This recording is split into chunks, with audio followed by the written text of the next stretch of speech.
Now, there have been other coups that were created by just mercenaries who were running around trying to destabilize African countries, and always because the African countries would have discovered a natural resource.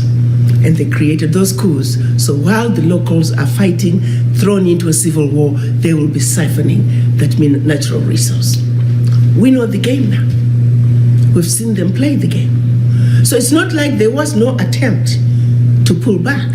But the reality is, even now, when leaders have tried to push back on certain issues, next thing you know, there's conflict in that country.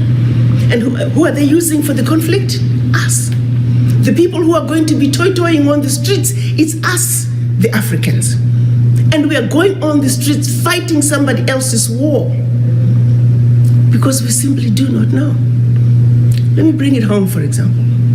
If, let's say, a Francophone African leader decides to pull out of the pact, by the way, they also print the money, the CFA. They print the CFA for all the Francophone African countries. France no longer even use the CFA, but they print it gladly for the African countries. France is using the euro. So if a leader starts wanting to be too smart, all they have to do is stop printing the money. And next thing you know, the locals are getting their paychecks, they're going to the bank, they line up, there is no physical cash. It's that easy to destabilize Africa. Food in most of the Francophone countries, close to 50% in some countries, the food is coming from France.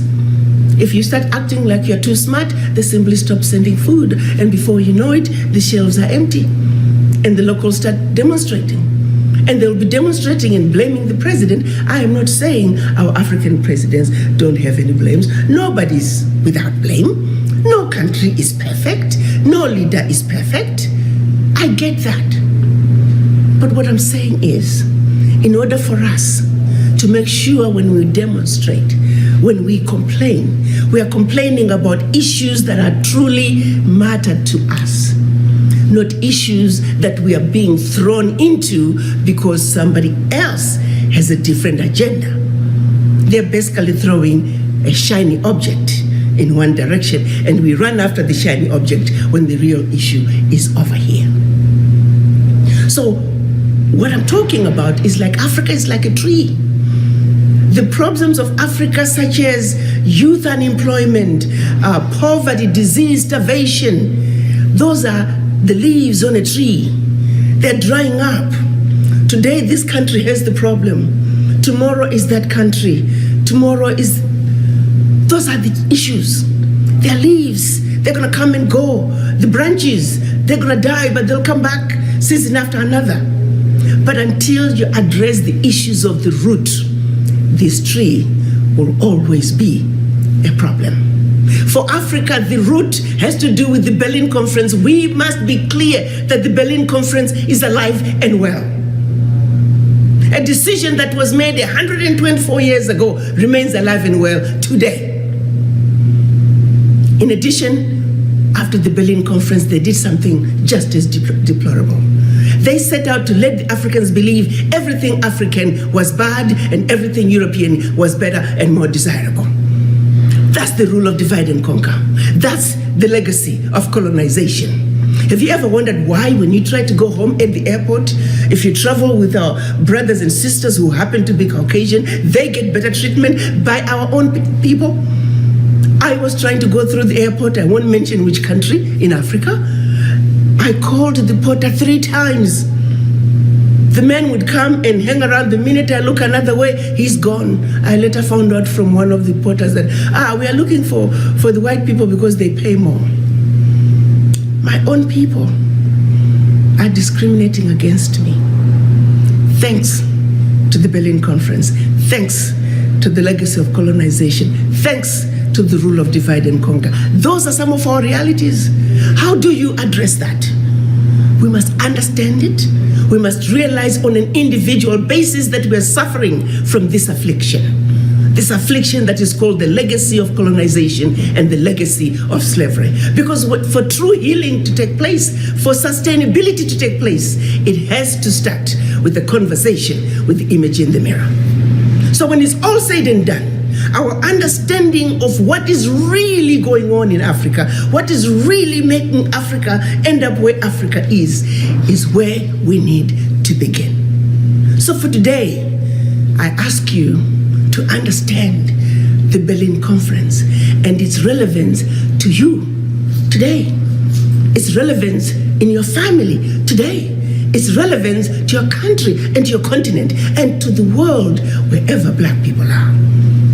So we got two issues: the legacy of slavery, the legacy of colonizations, two demons that we must fight, two afflictions that we must accept that we suffer from, and let's make every effort to defeat those demons within us in order for us to truly represent our Africa with full understanding of the issues. So as we look for a solution, our minds are clear and our minds are in the right place.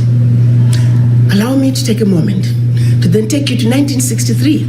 Our Pan-African leaders realizing that in order for Africa to move forward, Africa must speak with one voice, one continent, one country, one heart, one mind, one soul.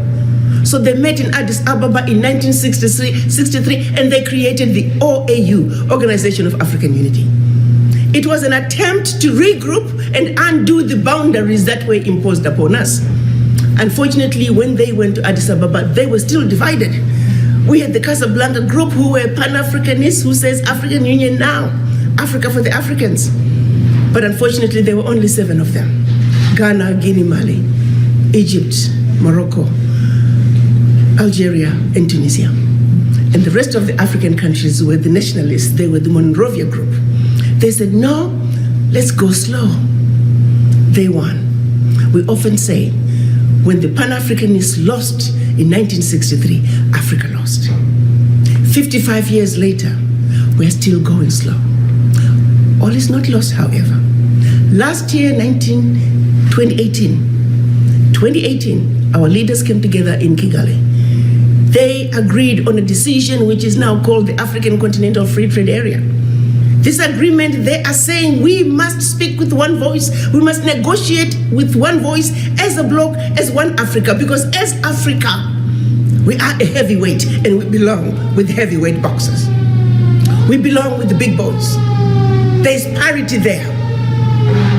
This is how we begin to destroy the Berlin Conference.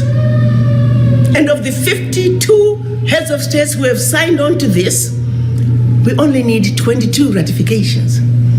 I'm glad to tell you today that we're sitting at 21 ratifications.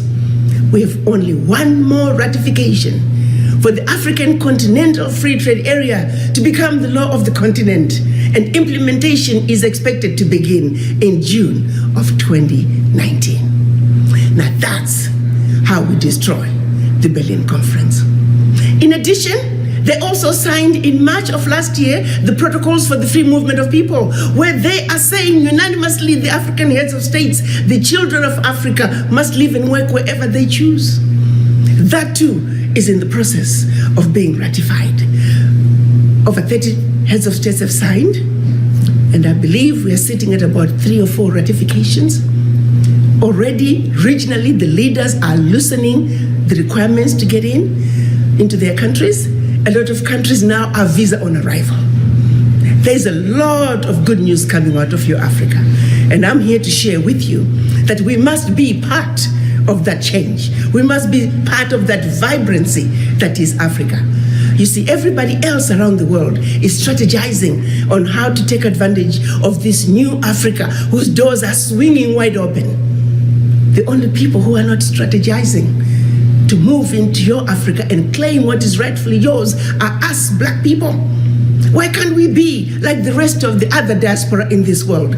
Ask for the voices of Indian diaspora, loud and clear. Chinese diaspora, loud and clear. Irish diaspora, loud and clear. Mexicans, Jews. But when you ask for the voices of the Black people, you might as well go to the graveyard. We are missing in action. This is where we are not only failing ourselves, our children, our grandchildren, and generations to come. We have got to change this. We have got to come together just like other ethnic groups and speak with one voice. We must realize that our sheer survival depends on us coming together and speaking with one voice as, like I would like to say, the beautiful, intelligent, sophisticated, highly adaptable, and totally indestructible Mother Africa's children. You see, we as Africans, as the origin of humanity, the continent, the inheritors of the continent with everything and anything the world needs, we have every reason to stand on top of the highest mountain and proclaim to the world who we are, the indestructible children of Africa. Mother Africa is calling. I have no doubt in my mind that all of you, after having had a serious conversation with the image in the mirror, you are going to come together and with a united voice and in a resounding way, you shall let the world know that the children of Africa are going home. Let's sing the best melody the world has ever heard as we come together, not as 55 African countries, not as 1.27 billion Africans on the continent, not as 400 million blacks around the globe, but as children of one Mother Africa, singing in unison that beautiful melody as we waltz our way across the Atlantic.